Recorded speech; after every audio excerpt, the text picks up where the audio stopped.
সম্মানিত দর্শক, সবাইকে স্বাগত জানাচ্ছি আপনার মতের আজকের আয়োজনে। আজকে কথা হবে সংস্কারের ভবিষ্যৎ নিয়ে, অর্থাৎ যে সংস্কারের সুপারিশগুলো এসেছে এবং সেই সুপারিশগুলো পরবর্তীতে নির্বাচিত সরকার এসে কতটা বাস্তবায়ন করবেন, বা তারও আগে যদি বলি, আগের পদক্ষেপ হিসাবে সমস্ত রাজনৈতিক দলের সাথে এই সুপারিশগুলো নিয়ে আলাপচারিতায় বসতে যাচ্ছেন তারা। সেই জায়গা থেকে সত্যিকার অর্থে সংস্কারের ভবিষ্যৎটা কী হবে, রাষ্ট্র মেরামতের যে কাজ বা সংস্কার, সেখানে কতটা আমরা পেতে যাচ্ছি, যতগুলো সুপারিশ এখন আমরা পেয়েছি, সেই আলাপটি করব। এবং আমি ফেরদৌস আহমেদ থাকবো এই আলোচনার সাথে পুরোটা সময় জুড়ে। আর যাদেরকে পেয়েছি শুরুতে আপনাদের সাথেও পরিচয় করিয়ে দিব। তাদের রয়েছেন আজকে আমাদের স্টুডিওতে বিএনপি চেয়ারপারসনের উপদেষ্টা হাবিবুর রহমান হাবিব, এবং আরও রয়েছেন এবি পার্টির সভাপতি মুজিবুর রহমান মঞ্জু। আপনাদের দুজনকে স্বাগত জানাচ্ছি আজকের আয়োজনে। হাবিবুর রহমান হাবিব, আপনাকে দিয়ে বরং শুরু করি, কারণ হচ্ছে সংস্কারের ভবিষ্যৎ এই যদি হয় শিরোনাম, সেখানে এই প্রশ্নটা স্বাভাবিকভাবেই উঠে আসে যে নির্বাচন হবে, নির্বাচনের পর নির্বাচিত সরকার এসে এই বাস্তবায়ন করতে হবে বা সংসদে এটা আইন আকারে পাশ হতে হবে। সেক্ষেত্রে আপনাদের 31 দফা এবং বিভিন্ন সুপারিশ মিল কতটা পান? না, আপনাকে ধন্যবাদ। চ্যানেল 9-এ আজকে প্রথম আসলাম, এই যে দর্শক শ্রোতাদেরকে আমার সশ্রদ্ধ সালাম। বিজ্ঞ আলোচক এবি পার্টির প্রেসিডেন্ট মুজিবুর রহমান মঞ্জু ভাইকে শুভেচ্ছা। সংস্কার প্রস্তাবনা যেগুলি আসছে আমাদের সামনে, প্রথমটা আমি হোঁচট খেয়েছি, সেটা সংবিধান সংস্কার, সেটি আলী রাজ সাহেব যেটা করলেন। প্রথমে মনে নিয়ে আসলেন সংবিধান সংস্কার কমিশনের প্রধানের কথা বলছেন? হ্যাঁ, আলী রাজ সাহেব। প্রথমে উনি নিয়ে আসলেন 5 বছর থেকে 4 বছর, আমেরিকা 4 বছর, উনি ওখানে থাকেন 4 বছর। উনি উচ্চ কক্ষ নিম্ন কক্ষে আমরাও বলেছি আমাদের 31 দফার মধ্যে আছে, কী পদ্ধতি হবে এখন ফাইনাল কিছু হয়নি। তবে সেখানে ওনারা নিয়ে আসলেন, সংসদ নিয়ে আসলেন 505 সদস্য, 100 সংসদ সদস্য নির্বাচিত হবেন মেয়েরা ভোটে। তো তাদের সীমানা নির্ধারণ কীভাবে হবে? 300 জন যদি সংসদ সদস্য থাকে, 100 জন যদি মেয়ে থাকে, মহিলা থাকে, তা 300 জনের ভিতরে 100 জনকে ভাগ করে দিতে হবে, তার সীমানা নির্ধারণ করতে হবে। সেই সীমানা নির্ধারণের ভিতরে এমন এমন জায়গা আছে ভোটার অনেক বেশি, কিছু কিছু সংসদ এমনিও আছে, মানে আপনার হলো অনেক জায়গা আছে 6 লাখ 7 লাখ ভোটার আছে, কোথাও কোথাও 2.5 লাখ 3 লাখ 3.5 লাখ এরকম আছে। তার ওইটা কীভাবে সীমানা নির্ধারণ হবে? ক্ষমতা যেমন আপনার মহিলা মেম্বার যারা গ্রামে ইউনিয়ন কাউন্সিলে এবং পৌরসভা কাউন্সিলর, সিটি কাউন্সিলর, একজন পুরুষ 1টি ওয়ার্ড থেকে নির্বাচন করেন, আর একজন মহিলা 3টি ওয়ার্ড মিলে নির্বাচিত হন। 30 জন করতে অনেক দৌড়াতে হয়, অনেক বেশি বড় এলাকা। কিন্তু ক্ষমতা একটা ওয়ার্ড থেকে নির্বাচিত পুরুষের যে ক্ষমতা, 3 ওয়ার্ড থেকে নির্বাচিত হওয়ার পরেও সেই মহিলা ওয়ার্ড কাউন্সিলর বা মেম্বার বা সেখানে সেই সুযোগটা পায় না। এখানে এদের একটা ব্যাপার। তারপরে আপনার যে আরেকটা আসছে, আমাদের দেশের নাম পরিবর্তন, জনগণ প্রজাতন্ত্র। না, প্রজা থাকবে না, জনগণতন্ত্রী, এরকম প্রজা থাকবে না, প্রজা আমার মালিক, আমার এখন জনগণতন্ত্রী, আমার তো মনে থাকছে না, পাবলিকের কীভাবে মনে থাকবে বলুন তো? এখন এইটা মেসেজ পৃথিবীতে যেতে পারে। আরেকটা দেশে জন্ম হয়েছে, আমরা ছিলাম গণপ্রজাতন্ত্রী বাংলাদেশ, তো ওইটা তো আরেকটা দেশ হচ্ছে, তো এখন মনে করতে আরেকটা নতুন দেশের মানে আবির্ভাব হলো। তো এই যে যেমন ধরেন আপনার এই সময় খামখেয়ালিপনা, একবার কি ভাবলো যে আমার প্যাডে লেখা আছে গণপ্রজাতন্ত্রী বাংলাদেশ, আমার বিভিন্ন দপ্তরে চালু, পৃথিবীর বিভিন্ন দূতাবাসে লেখা আছে গণপ্রজাতন্ত্রী বাংলাদেশ সরকার, সমস্ত সেই সাপোর্ট পরিবর্তন করতে হবে না, সমস্ত কাগজ সব পরিবর্তন করতে হবে না, পাসপোর্ট কথা বলছেন যে বিশাল একটি খামাখায় কেন? আমার কি অর্থনীতি এত সবল? আমার আজকে 5 মাস 6 মাস যাচ্ছে, একটা ইনভেস্টমেন্ট আসতেছে না, দেশের আপনার প্রবৃদ্ধি কমে যাচ্ছে, আমরা ঊর্ধ্বগতি থেকে ছেলে খেলার জন্য বসছে না, এখানে কী দরকার পড়ে গেল এখানে এগুলি করা? এরকমভাবে যে বিভিন্ন কর্মকাণ্ড তারা শুরু করছে, এগুলিতে আমরা এমনিই তো নাকচ, এখনই নাকচ করে দিচ্ছি, সংগ্রহ নাকচ হবেই। এই সমস্ত ঘটনা। এখন আপনি বলেন যে সংস্কারের ভবিষ্যৎ কী? সংস্কার এইটা তো প্রথমেই তো এই ঘটনাটা ঘটলো। তো এখন সংস্কার আপনি যাই করেন না কেন, এরপর রাজনৈতিক দলগুলোর সাথে যখন বসবে তখন তারা অনেকটা এখানে গ্রহণ নাও করতে পারে। তা আগেই যদি কিছুটা আলাপ করে নিত, প্রত্যেকটা দল থেকে অন্তত প্রত্যেক দল কতগুলো বড় পার্টি আছে যারা, এবং কতগুলো জোট আছে, জোটে নিতে পারতো। ছোটো ছোটো পার্টি জোট আছে না, সেখানে একদিন প্রতিদিন রাখতে পারতো, জামাত থেকে রাখতে, বিএনপি রাখতে, এবি পার্টি রাখতে পারতো, এবং আরও ছোটো জোটগুলি আছে তাদের ভিতরে একজনকে রাখতে পারতো। তাহলে পরে এই পরবর্তী সময় এটা ভবিষ্যৎ নিয়ে চিন্তা করা হতো না, এখনই সেটা আলাপ আলোচনার মধ্যে হয়ে যেত, সেখানে ধরেন একটা ব্যত্যয় ঘটবে। এখন যে জিনিসটা দেখা যাচ্ছে, আমরা বলছি যে এই বছরের ভিতরে নির্বাচনটা হলে ভালো হয় বা হতে হবে, আমাদের কথা এটা। তাহলে এই বছর নির্বাচন মানে ওইদিকে হলো অগাস্ট, আর এদিকে হলো আরেক বছর, ধরেন প্রায় 1.5 বছরের কাছাকাছি। আমরা একটা নির্বাচন তো চাইতেই পারি, এই সরকার তো আমাদের সরকার তো বলবো না যে আমাদের নির্বাচন দরকার, নির্বাচন না হলে এই সমস্যাগুলো হচ্ছে, সেখানে যদি আমাদের ধমক দেয় তখন কেমন লাগে? জি, আমি এই বিষয়টা নিয়ে পরে আসি। নির্বাচন কখন বা কোন দল কিভাবে চাচ্ছে, কিন্তু আপনি যেটা বললেন সে আপনার বক্তব্য থেকে হচ্ছে প্রথমেই সংস্কারের সুপারিশগুলো দেখে আপনিও একটি হোঁচট খেয়েছেন, এবং এই হোঁচট খাওয়া থেকে পরবর্তীতে রাজনৈতিক দলগুলোর সাথে যখন আলাপচারিতায় বসতে যাবে তখন সুপারিশগুলোও হোঁচট খেতে পারে, আর পরবর্তীতে বাস্তবায়ন তো অনেক দূরের কথা। আমি একটু এই পর্যায়ে আসতে চাই মজিবুর রহমান মঞ্জু, আপনার কাছে। আপনারা প্রেস ব্রিফিং করেছেন, সংস্কার যেটা আপনারা সুপারিশগুলো দেখেছেন সেখান থেকে গণমাধ্যমের সুবাদেই বলছি যে এবি পার্টি এক ধরনের সংশয় প্রকাশ করেছে যে দ্বিকক্ষ বিশিষ্ট আইনসভার জন্য বাংলাদেশ এখনও প্রস্তুত কিনা ভাবতে হবে। যদি গণমাধ্যমে যেভাবে এসছে আমি সেটাই বলছি, ভুল হলে আপনি শুধরে দিবেন। এবং আইন পাশ করতে দীর্ঘ জটিলতায় পড়তে হয় দ্বিকক্ষ বিশিষ্ট আইনসভা থাকলে। সেখানে এক কক্ষ বিশিষ্ট আইনসভায় যে সংরক্ষিত 50 এ নিয়েও আপনারা একটি মন্তব্য করেছেন, শুনতে চাই আপনাকে। ধন্যবাদ ফেরদৌসী আপনাকে, আমাদের বড় ভাই হাবিব ভাই আছেন, দর্শক মণ্ডলী সবাইকে সালাম ও শুভেচ্ছা। প্রথম কথা হচ্ছে যে আমরা যে ব্রিফিংটা করেছি, ধন্যবাদ যে আপনি ডিটেইল দেখেছেন। আমরা অনেকগুলো বিষয়ে কথা বলেছি, সেখানে কোনটাতে আমাদের সাথে সিমিলার ছিল। হাবিব ভাই বলেছেন যে মতামত, আমার মনে হয় মতামত চেয়েছে, যে কমিশনগুলো আছে তারা চিঠি দিয়ে আমাদের কাছ থেকে একটা প্রাথমিক মতামতটা চেয়েছে। আমরা এই পর্যন্ত প্রায় 6টা কমিশনের চিঠি পেয়েছি। একটা কমিশনের আমরা কোনো চিঠি পাই নাই, সেটা হচ্ছে পুলিশ সংস্কার কমিশন। আর বাকি সংস্কার কমিশনগুলো আমাদেরকে অফিসিয়ালি চিঠি দিয়েছে, এবং আমরা আমাদের কিছু সুপারিশ বা আমাদের যে চিন্তা আমরা তাদের সাথে শেয়ার করেছি। এরপরে তারা যে সুপারিশটা দিয়েছে এটার উপর আমরা একটা মূল্যায়ন দিয়েছি, এবং যেটা ওনারা বলছেন যে এরপরে আরেকটা কমিটি করা হয়েছে প্রফেসর ইউনুস এবং আলী রিয়াজের নেতৃত্বে, হয়তো অন্যান্য কমিশনের চিফরাও সেখানে থাকবেন, তারা আবার ডায়ালগ করবেন পলিটিক্যাল পার্টিগুলোর সাথে।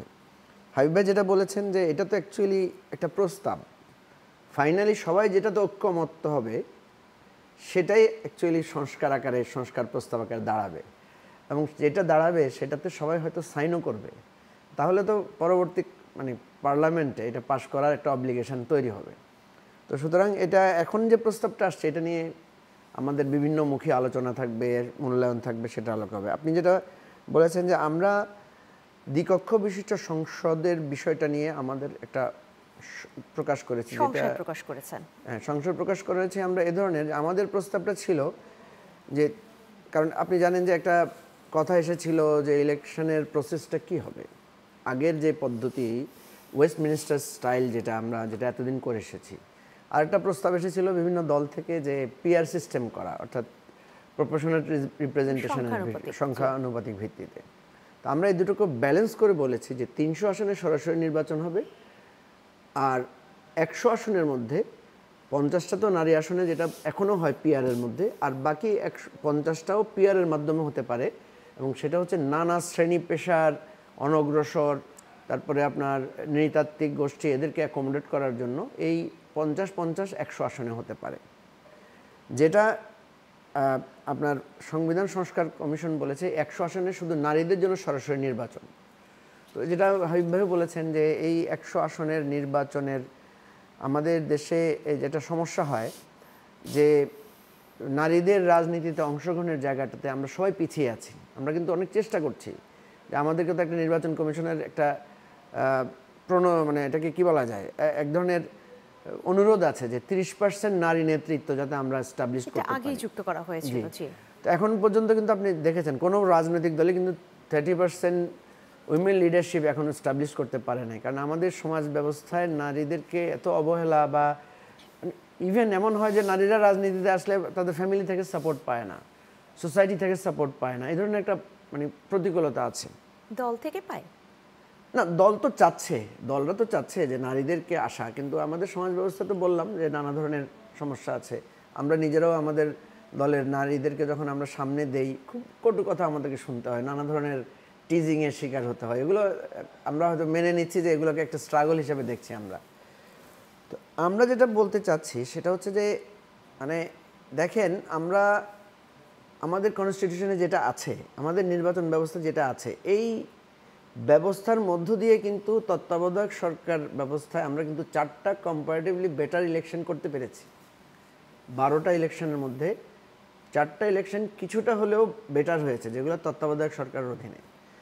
তো এখন কথা হচ্ছে যে এক্সিস্টিং যে রুলসগুলো আছে, এগুলো যদি আমরা ফলো করতে পারি, তাহলেও কিন্তু আমরা একটা বেটার মানে গভর্নেন্স বা একটা বেটার পারফরমেন্স আমরা পাচ্ছি। এখন পরিবর্তনের জায়গাটা বা সংস্কারের জায়গাটার চাইতেও গুরুত্বপূর্ণ হচ্ছে যেটা আমার লেখা আছে সেটাকে এনশিওর করা।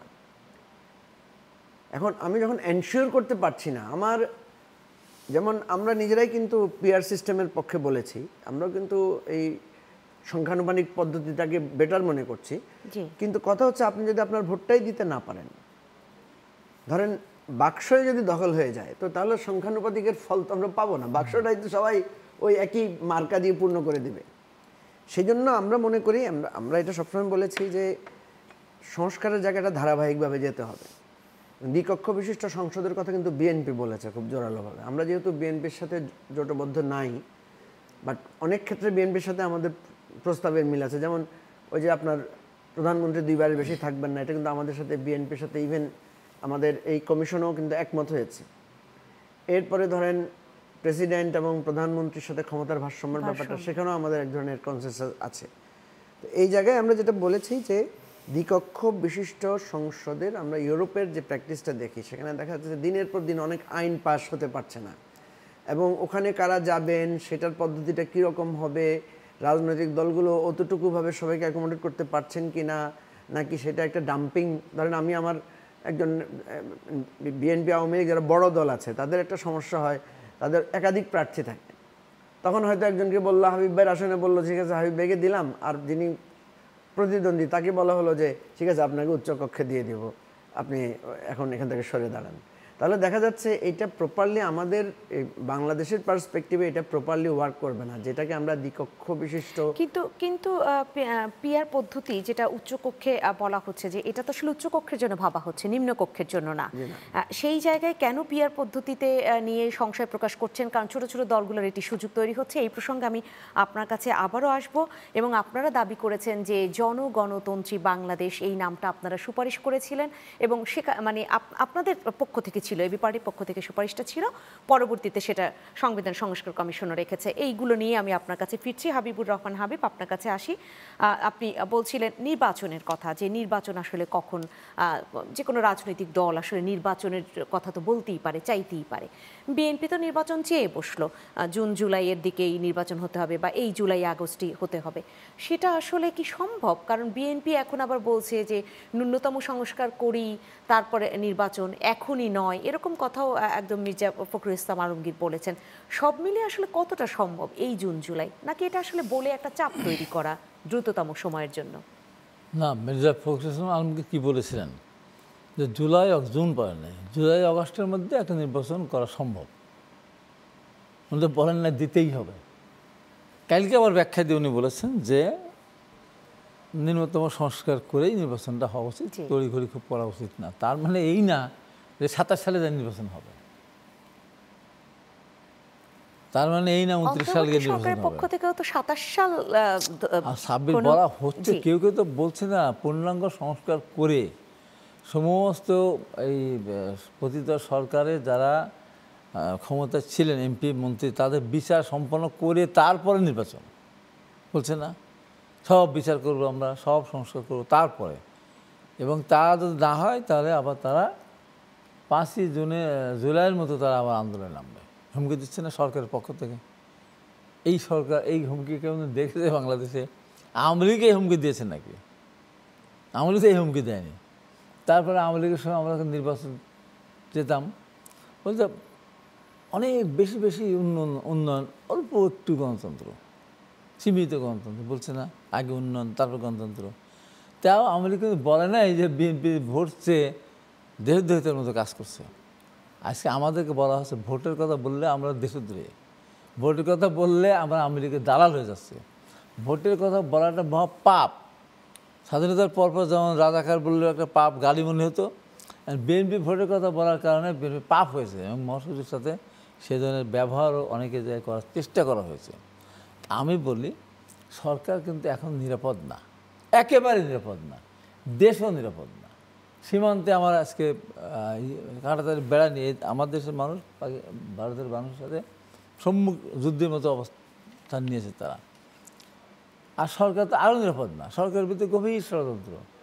তখন সরকারের যারা দায়িত্বে আছেন তারা যদি হুমকি দেয়, আমরা যারা আন্দোলনের ছিলাম, রাজপথে ছিলাম, জীবন দিলাম, পঙ্গু হলাম, আহত হলাম, আমাদের গুম হলো, সে আমাদেরকেই যদি হুমকি দেয়, তাহলে একবারকে হুমকি দিয়ে দেখে দিতে হবে না, বুঝে শুনে দিতে হবে না?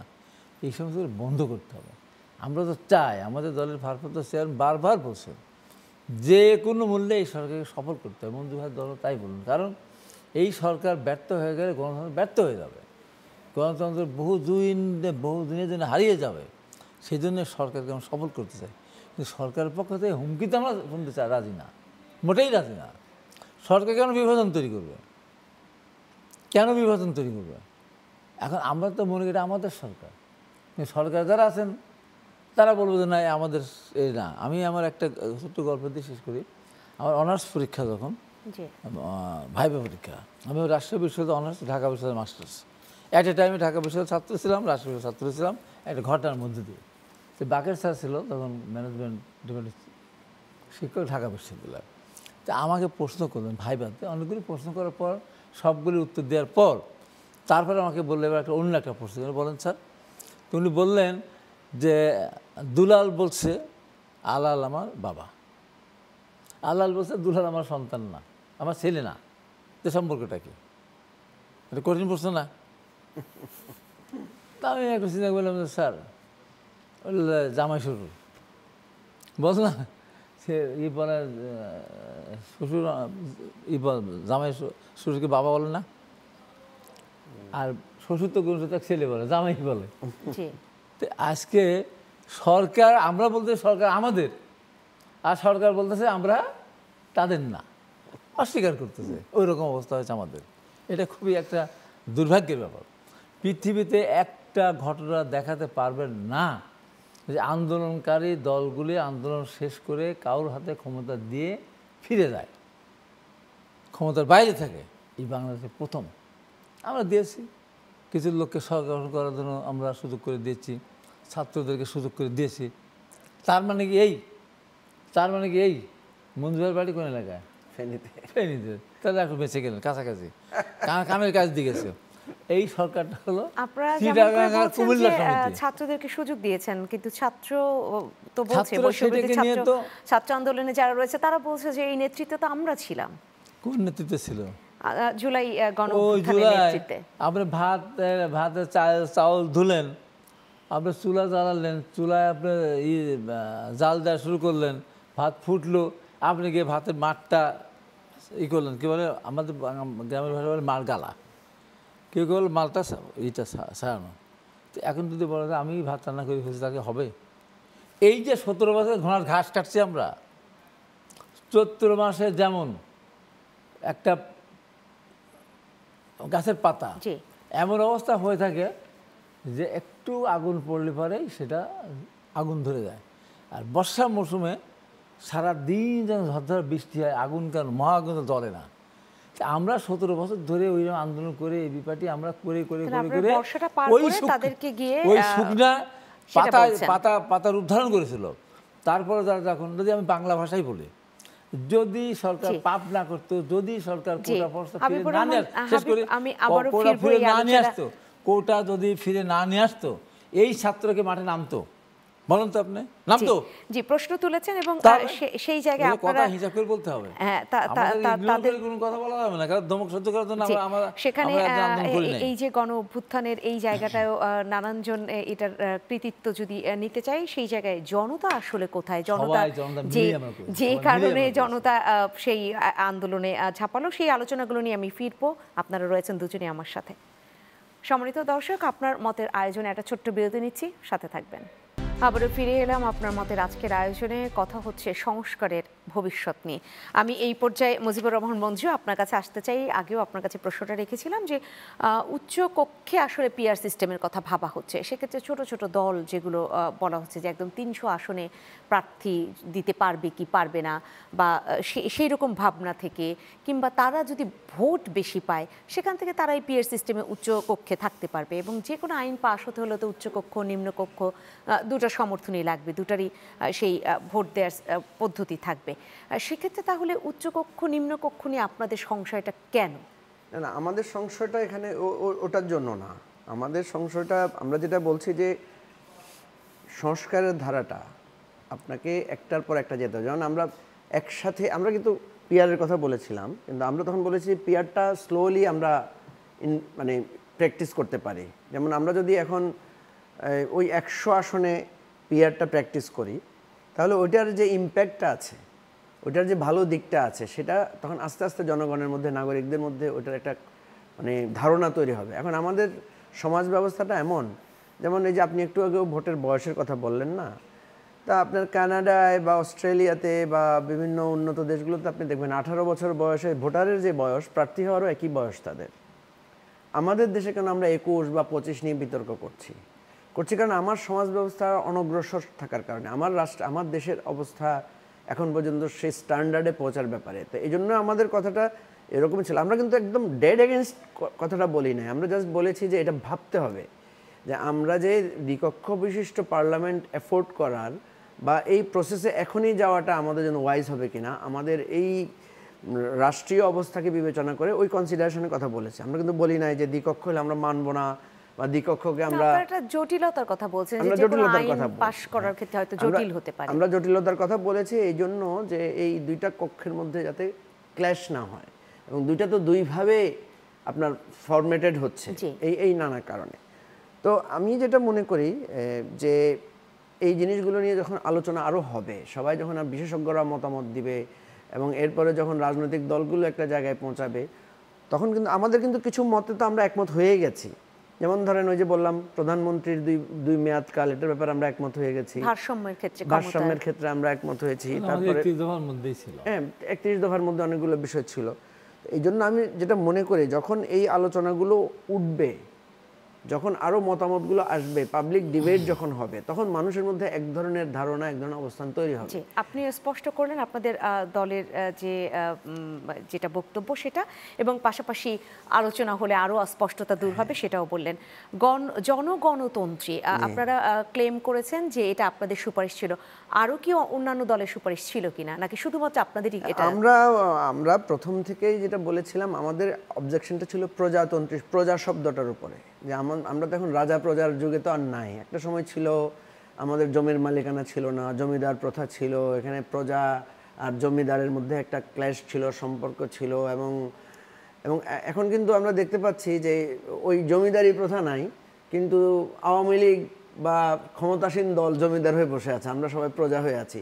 সেই জন্য আমাদের এই মস্তিষ্ক, মন মগজ থেকে যাতে এই প্রজা শব্দটা আমাদেরকে কখনো কখনো মনে হতে পারে যে মানে যারা ক্ষমতায় আছেন তারা রাজা, তারা মালিক, আর আমরা হলাম মানে ভৃত্য বা শুধু নাম বদলে সেটা হবে কিনা। পাশাপাশি শুধু নাম বদলে হবে না। হাবিবুর রহমান হাবিব, আমি এটাও যুক্ত করে দিয়ে আপনি বলবেন, নিঃসন্দেহে হাবিবুর রহমান হাবিব কিন্তু প্রশ্ন তুলেছেন যে বাংলাদেশের মানে এই যে 53 বছর পরে একটি সাংবিধানিক নাম পরিবর্তন মানে অনেক অর্থের অপচয় হবে বা খরচ হবে, আমরা সেই সক্ষমতা এখন ধারণ করছি কিনা। অপচয়ের প্রসঙ্গটা তো অবশ্যই প্রাসঙ্গিকভাবে আলোচনায় আসবে। যেমন এই যে পুলিশের পোশাক পরিবর্তনের কথা বলছি না, কালকে আমাকে একজনে বললেন যে কথাটা হয়তো খুবই সাধারণ কথা, বললেন যে ভাই আগের যে পোশাকগুলো আছে, জ্যাকেট প্যাকেটগুলো আছে, তাহলে এগুলো কোথায় কি করবে, এগুলোকে মানে ডাম্প করবে কোথায়, এটা তো একটা বিশাল তৈরি করবে।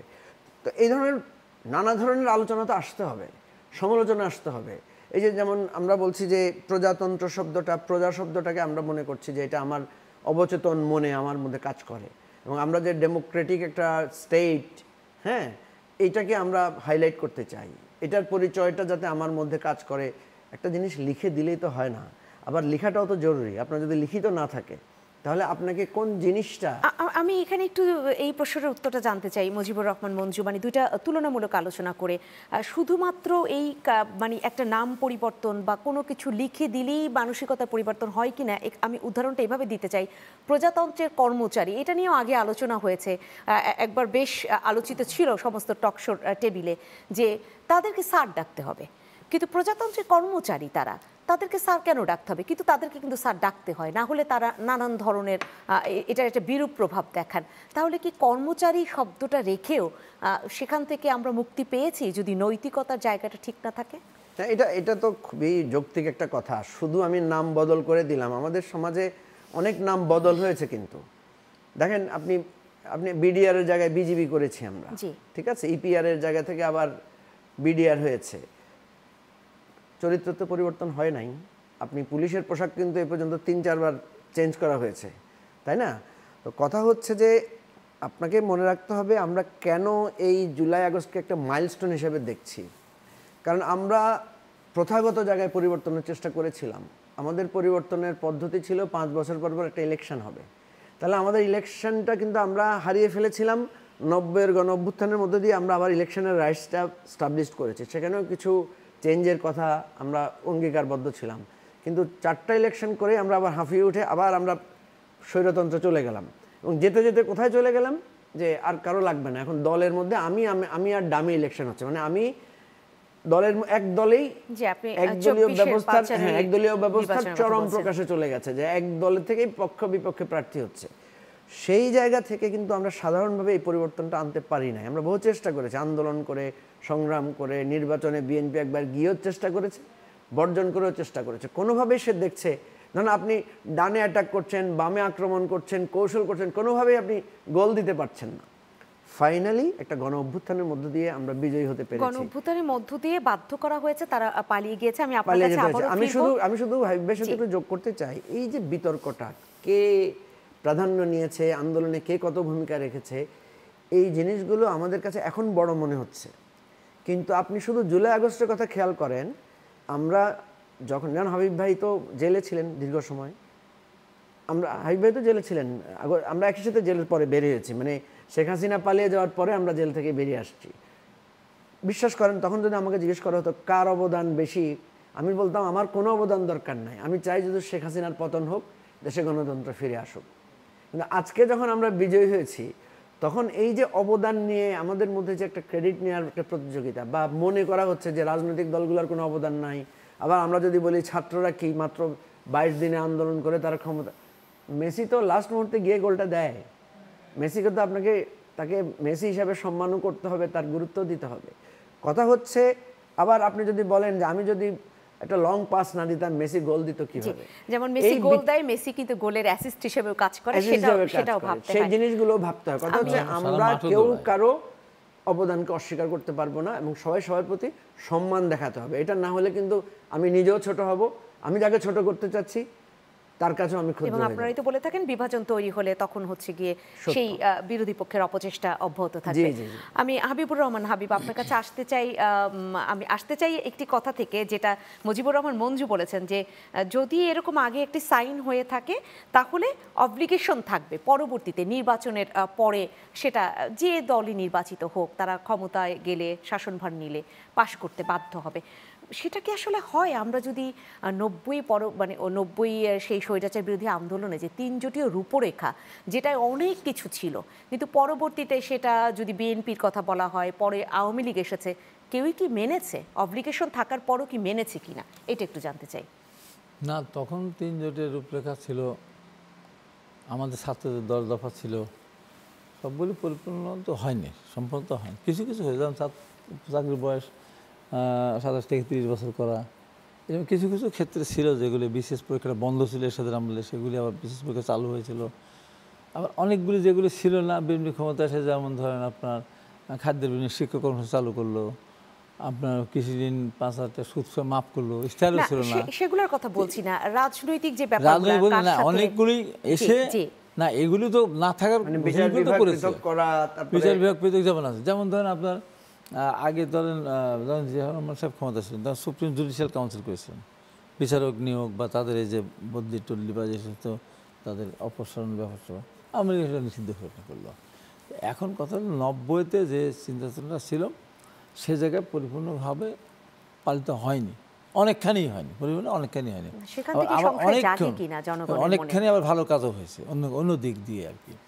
এখন এবার যেটা হলো যে আমরা এখন এবার যেটা সমস্যাটা হচ্ছে কি, যারা সরকারে আছে তারা বিভাজন সৃষ্টি করতে চায়।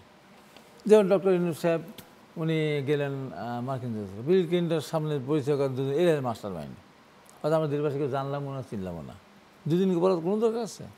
এই যে বিভাজন তৈরি করে দেওয়া, উনি বললেন আমি ছাত্রদের দ্বারা অ্যাপয়েন্টেড, এগুলি বলার দরকার আছে? এইগুলি করে করে বিভাজনটা তৈরি করতে চাই। আমরা বলতে চাই এই বিভাজন তৈরি করে সবারই ক্ষতি হবে।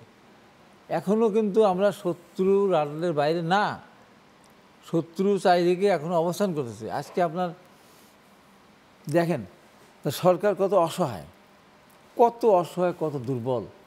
এই যে 5 তারিখে আমরা শুনলাম ক্যান্টনমেন্টের ভিতরে 662 জন আশ্রয় নিয়েছে, যারা দুর্বৃত্ত, আমেরিকার এমপি মন্ত্রী লুটেরা, তারা এখন কয়জন আছে সরকার বলতে পারবে? সরকার ক্ষমতা আছে জিজ্ঞাসা করার? গেল কোথায় তারা না থাকে? পারবে? যে সরকার তো এই জায়গায় সাবরের যদি 6টি মামলা, 2টা হত্যা মামলা, জামিন হলো, রিমান্ড বহাল ছিল, তো রিমান্ড চলাকালীন সময়ে পৃথিবীর সৃষ্টি হওয়ার পরে এই ধরনের ঘটনা ঘটে নাই। সরকার কি সেই যে ম্যাজিস্ট্রেট জামিন দিয়েছে তাকে কি আপনার আইনের আওতায় নিয়ে আসতে পেরেছে বা তাকে চাকরি থেকে চাকরিচ্যুত করতে পেরেছে? নাকি ভারতের ধমকে না মার্কিন ধমকে সাবরণ চৌধুরীর হত্যা মামলা 6টা জামিন দিল? যে পৃথিবীর কোনো হয়নি। আমরা আসামি হয়েছি, টকশো থেকে ধরে নিয়ে গেছে, ম্যাজিস্ট্রেট করে জামিন দেয়নি, জজ করে জামিন দেয়নি, কয়েক মাস কারাগারে থাকার পর তবে হাইকোর্ট থেকে জামিন দিয়েছে। মানে কীভাবে জামিন হলো? এর অনেকগুলো জিনিস আছে যেটা এখনই যদি আমরা বলি যে আমরা এই যে যেটা মঞ্জু ভাই বলছেন, খুব ভালো কথা বলছেন, সবাই মিলিয়ে আমরা যদি স্বাক্ষরটা করি তাহলে ওই সময় ছিল একটা স্বাক্ষর, এটা আরও একটা পরবর্তী সময় এই অভ্যুত্থানের মধ্য দিয়ে অতীতের যেটা হয় নাই সেটাকে সামনে রেখে ভবিষ্যতে যেন এর বাইরে কেউ না যায়। তখন তো ওই রকম ধরনের, এখন তো মেজর মানে সংস্কার আসতেছে, মেজর সংস্কার না,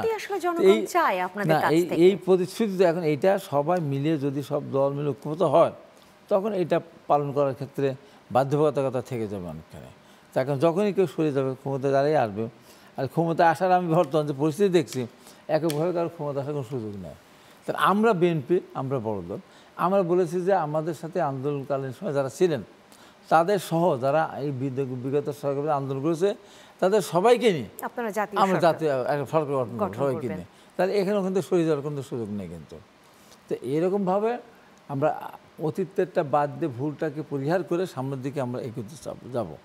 আর একটা কথা হচ্ছে আমাদের মধ্যে বিভাজন, দিন শেষে আমি বলবো বিভাজন তৈরি করার কোনো সুযোগ নেই। বিভাজন তৈরি করলে আমরা বিপদে মহাবিপদে আমরা পড়বো না, আমি অন্তত মনে করি। তাই কে করেছেন, কে গোল দিয়েছেন, কে অ্যাসিস্ট করেছেন, কে দূর থেকে লং শট দিয়ে পাস দিয়েছেন, এত কথা বলা সবাই এখানে ছিল। তাহলে ওই যে শিশু বাচ্চা মারা গেল, ওকে ওকে ওকে কোটার সংস্কার বোঝে? ওই শ্রমিকের কোটার কোন ব্যাপার ছিল বলেন তো? মারা গেছে কারা দেখেন তো, কোন শ্রেণীর মানুষ মারা গেছে? কোন শ্রেণীর মানুষ মারা গেছে বেশি? একদম সাধারণ, যাদের কোনো প্রতিনিধি নাই, যাদের কথা কেউ বলেন, খবরও রাখে না তাদের। সেই অবস্থা মধ্যে দিয়ে সিপিবি সহ, কারণ তারা তো এখন আসলে গণতন্ত্রের অভিযাত্রা করছে সহ, আপনাদের মতো অনেক রাজনৈতিক দলই এই কথা বলছে যে জনতা তো বৈষম্যহীন সমাজ চেয়েছিল। এখনো যখন শুল্ক আরোপ হয়, এখনো যখন সেই ভ্যাট, এগুলো আসলে সেই শিশুর বাবার উপরে গিয়ে কতটা কষ্ট চাপে। আমি এই আলোচনাগুলো নিয়ে নিঃসন্দেহে আপনাদের কাছে আবারও ফিরবো, বিরতি নিয়ে ফিরি। সম্মানিত দর্শক, আপনার মতের আজকের আয়োজনে আর একটা ছোট্ট বিরতি, ফিরবো শীঘ্রই, সাথে থাকবেন। আবারও ফিরে এলাম। আপনার মতের আজকের আয়োজনে কথা হচ্ছে সংস্কারের ভবিষ্যৎ নিয়ে এবং রাজনীতিতে সার্বিক যে আলোচনা রয়েছে সেগুলো নিয়ে আমরা কথা বলবার চেষ্টা করছি। আমি মুজিবুর রহমান মঞ্জু, আপনার কাছে আসতে চাই বিরতিতে যাবার আগে যে প্রশ্নটা উঠেছে, যে জনতার মনেও তো প্রশ্ন জাগে যে বৈষম্যহীন সমাজের জন্য এত কিছু, সেখানে তাদের অর্থনৈতিক বৈষম্য শিকার এই মুহূর্তেও হতে হচ্ছে, যে বাড়তি ভ্যাট যে শিশুটি মারা গিয়েছে তার বাবার উপরেও বর্তায়, সেখানে তারা তো অনেক খারাপ অবস্থায় রয়েছে, টিসিবি ট্রাক নাই, কার্ড বাতিল হয়েছে, তাদের কি দুরবস্থা সেটা নিয়ে আসলে কে ভাবছে? এই কথাটা ঘুরে ফিরেই একটা কথাই আসছে যে আমরা এত বড় একটা গণ অভ্যুত্থান করলাম, কিন্তু গণ অভ্যুত্থান পরে আবার আমরা স্বাভাবিক রাষ্ট্র যেভাবে চলে, যেমন এখন আমার লোন কীভাবে শোধ করতে হবে, সুতরাং লোন শোধ করতে হলে জনগণের উপর ট্যাক্স চাপাতে হবে, জনগণের উপর ভ্যাট চাপাতে হবে, ঠিক ট্র্যাডিশনাল ওয়েতেই আমরা আবার চলা শুরু করলাম। এই জায়গাটাই তো আমাদের প্রশ্ন, যে আমি যদি আগের মতোই চলবো, আমি যদি আগের ধরনের মধ্যেই থাকবো। দেখেন, আমাদের 1971 সালে স্বাধীনতা যুদ্ধের পরে আমাদের মধ্যে যে বিভক্তিটা হয়েছে, আমাদের তো বিভক্ত হওয়ার কথা ছিল না। কথা তো ছিল আমরা সবাই মিলে ওই শোষক পাকিস্তানিদের বিরুদ্ধে আমরা লড়াই করেছি, লক্ষ্য তো একটাই ছিল, লক্ষ্য ছিল। এরপরে কি হয়েছে? এরপরে মুক্তিযোদ্ধাদের মধ্যে বিভাজন হয়েছে। আপনি দেখেন, শেখ মুজিবুর রহমান অবিসংবাদিত নেতা হিসেবে তাকে যখন বরণ করে নেওয়া হলো, তিনিই তো সবাইকে, মানে সবাইকে মিলে একটা ঐক্যবদ্ধ প্ল্যাটফর্ম রাখবেন, সেখানেও তিনি একটা কেমন যেন একটা মিল আছে। দেখেন, যুদ্ধের সময় শেখ মুজিব যেরকম দেশে ছিলেন না, এবারও ডক্টর ইউনূস কিন্তু আমাদের এই আন্দোলনের সময় উনিও দেশে ছিলেন না। উনি কিন্তু যখন দেশে ফিরে আসছেন, ওনাকে আমরা তুলে দিয়েছি নেতৃত্বটা। এবং আমার খুব ইচ্ছে হতো যে প্রফেসর ইউনূস কেন একটু চেষ্টা করলেন না যে সবাইকে নিয়ে বসে শোনার জন্য যে আসলে দেশে কি হয়েছিল, এই জুলাই আগস্টে আন্দোলনটা কিভাবে কে ভূমিকা রেখেছিল। সবার পক্ষ থেকে উনি একটা গণশুনানি নিতে পারতেন। ওই যে কথাটা আপনার হাবিব ভাই বলেছেন, যে উনি যখন জাতিসংঘের অনুষ্ঠানে গিয়ে বললেন যে ছাত্ররা এতটুকু আন্দোলন করেছে, এটা সত্য কথা। ছাত্ররাই কিন্তু আপনার ঢাকা ব্লকেট দিয়েছে, ছাত্ররাই কিন্তু আপনার কমপ্লিট শাটডাউন ডেকেছে, এবং তারাই কিন্তু আপনার রেমিটেন্স শাটডাউনের কথা বলেছে। এই যে নতুন ইনোভেশনগুলো তারাই করেছে, কিন্তু তাদের এই জিনিসগুলোতে রাজনৈতিক দলের নেতারা তো সমর্থন দিয়েছে। এবং জনগণ তো তখন, হাবিব ভাই আজকে হয়তো প্রশ্ন তুলতে পারেন, আমি হাবিব ভাইয়ের সাথে একটু ডিফারও করি, যে আপনি তার বয়স নিয়ে প্রশ্ন তুলছেন, তখন তো বলেন নাই যে এই বাচ্চা বাচ্চা ছেলেরা শাটডাউন ডাকবে, আমরা তাদের জন্য রাস্তায় নামবো কেন। তারা যখন বলেছে যে সবাই নেমে আসেন, তখন তো আমরা প্রশ্ন করি নাই যে তোমরা বাচ্চা ছেলেরা কি বুঝো রাজনীতি, আমাদেরকে ডাকতেছো। আমরা তো সেটা বলি না, এবং আমরা বলছি হ্যাঁ আমরাও আছি তোমাদের সাথে। কথা হচ্ছে এই যে আমরা সবাই মিলে একসাথে ছিলাম, এই ইউনিটিটা তৈরি করতে পারতেন প্রফেসর ইউনূস। উনি ডেকে রাজনীতিবিদদেরকে কৃতজ্ঞতা জানাতে পারতেন, উনি ছাত্রদেরকে কৃতজ্ঞতা জানাতে পারতেন। কিন্তু যেই ভুলটা হয়েছে, আমি বলি যে ভুল হতেই পারে, আমরা একটা অস্থির পরিস্থিতির মধ্যে ছিলাম, ভুল তো হতেই পারে। সেই জায়গাটাকে এখনও কেন আমরা সংশোধন করছি না? কেন এখনও আমরা একটা ন্যাশনাল ইউনিটি তৈরির জন্য আমরা এতগুলো কমিশন গঠন করলাম? একটা কমিশন কি শুধু হতে পারতো না যে দেখি আমরা যারা যারা কি অবদান রেখেছেন সবার শুনেন না, বিএনপি নেতারা কি অবদান রেখেছেন ওনাদের কাছ থেকে শুনেন, জামাতের লোকেরা কি অবদান রেখেছে শুনেন, এবি পার্টির লোকেরা কি অবদান রেখেছেন সবার কাছ থেকে আপনি শুনেন, শুনে তাদেরকে এই যে এখানে আসলে বিভেদটা কিসের? দেখেন হাবিব ভাই, সেই শোনার জন্য তো বলা হচ্ছে যে জুলাই বিপ্লবের বা জুলাই গণ অভ্যুত্থানের ঘোষণাপত্র পরবর্তীতে যখন অন্তর্বর্তী সরকার দায়িত্ব নিয়েছে তখন সবাইকে ডেকেছে, যদিও সেই ডাকবার ধরনটা নিয়ে অনেক প্রশ্ন উঠেছে। এসএমএস কেউ দেখেছে কেউ দেখেননি। আপনি দেখেন স্বয়ংক্রিয়ভাবে কিন্তু ডাকে নাই। ছাত্ররা যখন দাবি তুলেছে তখন ওনাদের বোধোদয় হয়েছে যে একটা প্রক্লেমেশন হওয়া দরকার। তাহলে এটা তো ওনাদের নিজস্ব চিন্তা হওয়া উচিত ছিল। আমি এটাকে বলছি না যে আমাদের সব ধ্বংস হয়ে গেছে, সব শেষ হয়ে গেছে, এগুলো হচ্ছে আমাদের কষ্টের কথাগুলো। তারপরেও আমি মনে করি আমাদের রাজনীতিবিদেরা এখনো যদি আপনি ডাকেন, কারণ আমাদের ক্ষত তো শুকায় নাই। হাবিব ভাইয়ের গায়ে তো এখনো জেলখানার চিহ্ন আছে, আমাদের শরীরে তো এখনো বুলেট, মানে এখনো খুঁজলে পাওয়া যাবে, আমরা তো খুঁজে পাচ্ছি না, স্প্লিন্টার ছড়িয়ে পড়েছে শরীরের মধ্যে। এখনো যদি আপনি আমাদেরকে জুলাই আগস্টের কথা বলেন না, আমরা কিন্তু সব ভুলে যাব। এখনো যদি আমাদেরকে ওই গুম খুনের ওই নির্মমতা, আমরা রাতের অন্ধকারে যখন আমাদের ঘুমাতে পারতাম না, টকটক আওয়াজ হলে আমরা ভয় পেয়ে যেতাম কি হতো, এগুলো ভাবলে না আমাদের এখনকার যে বেদনাগুলো আছে এগুলো কিছুই থাকবে না।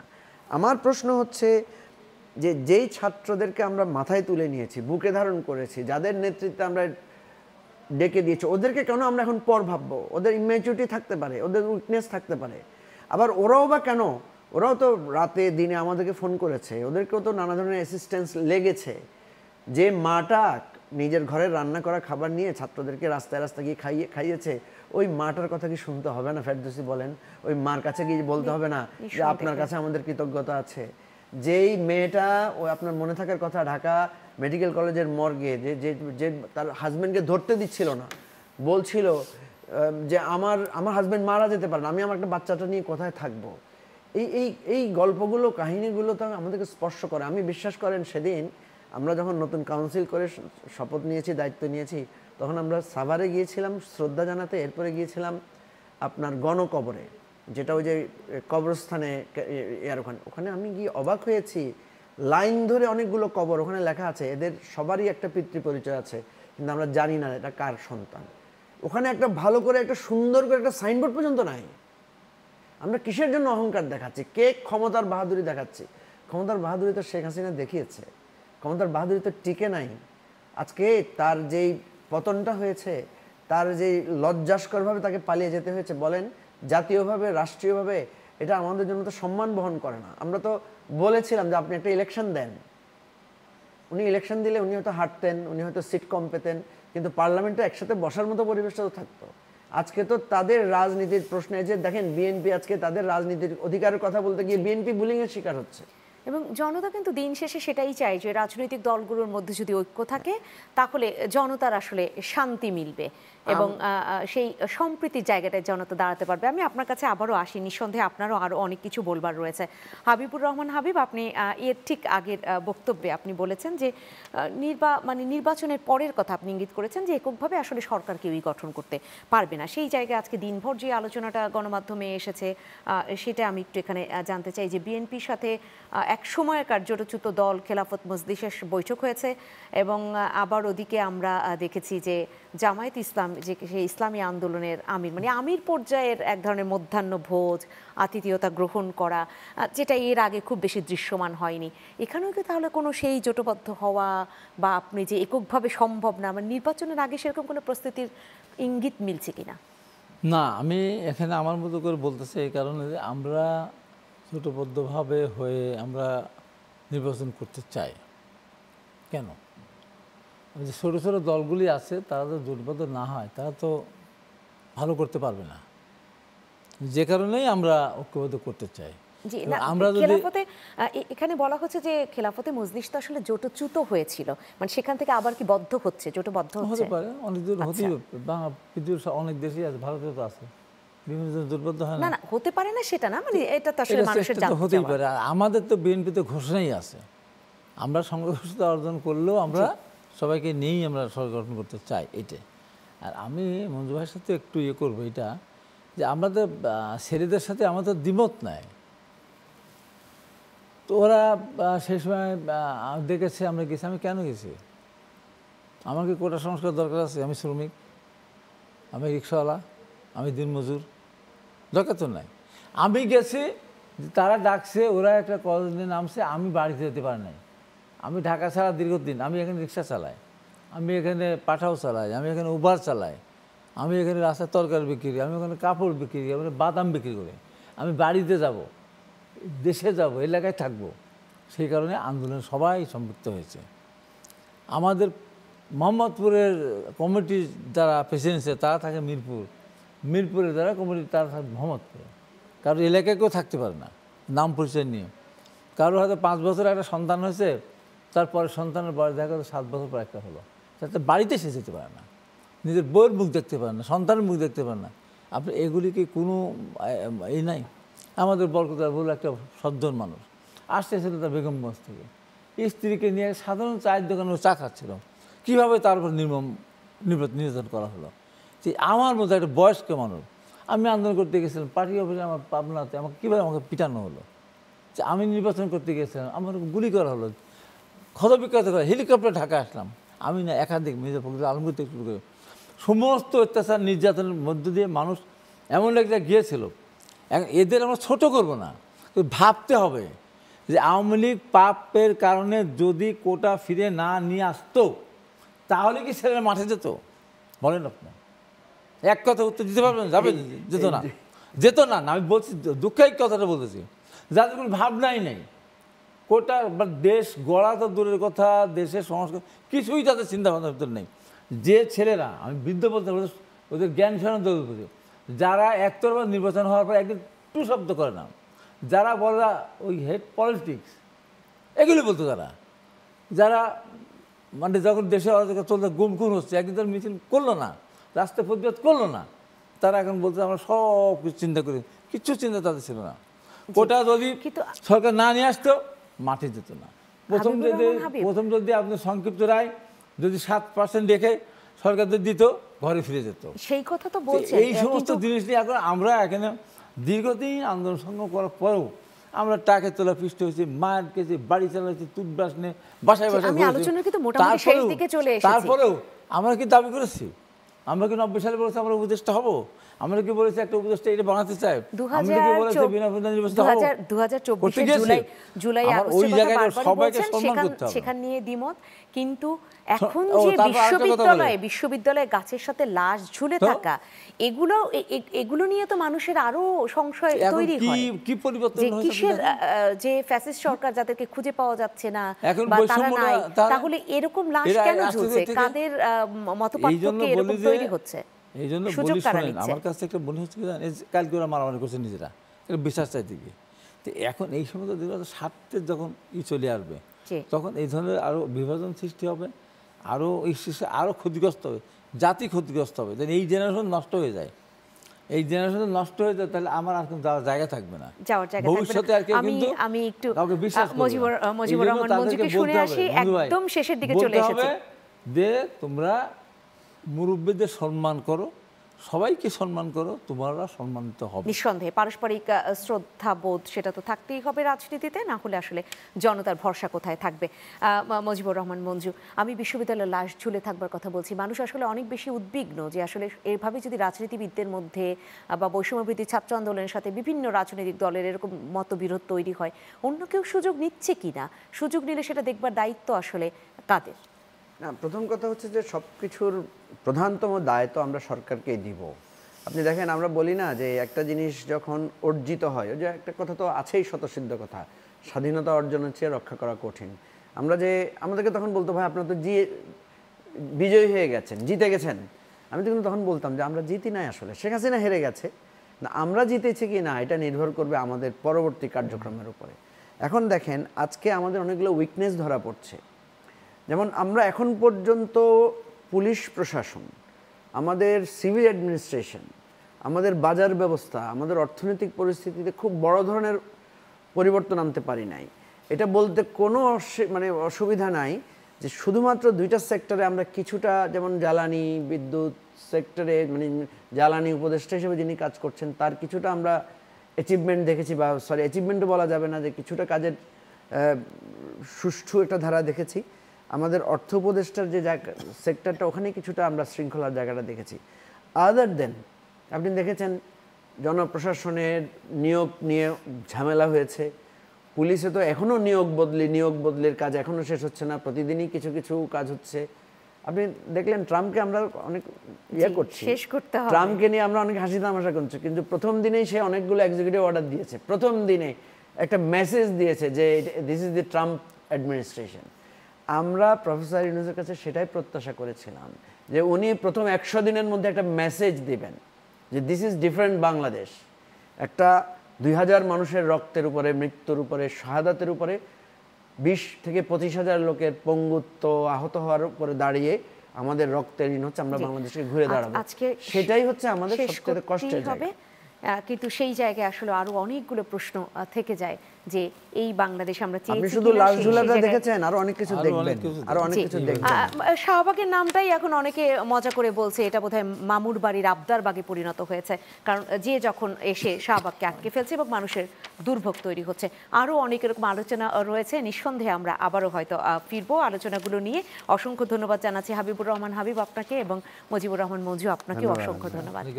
সম্মানিত দর্শক, আপনাদেরকে অসংখ্য ধন্যবাদ জানাচ্ছি। এবং যেটা বলছিলাম যে অন্য প্রসঙ্গ বা এরকম প্রসঙ্গ নিয়ে আমাদেরকে আবারও ফিরতে হবে আপনার মতের আয়োজনে, আপনাদের মতের প্রতিফলন ঘটাতে। দেখার জন্য চোখ রাখবেন চ্যানেল 9 এর পর্দায়।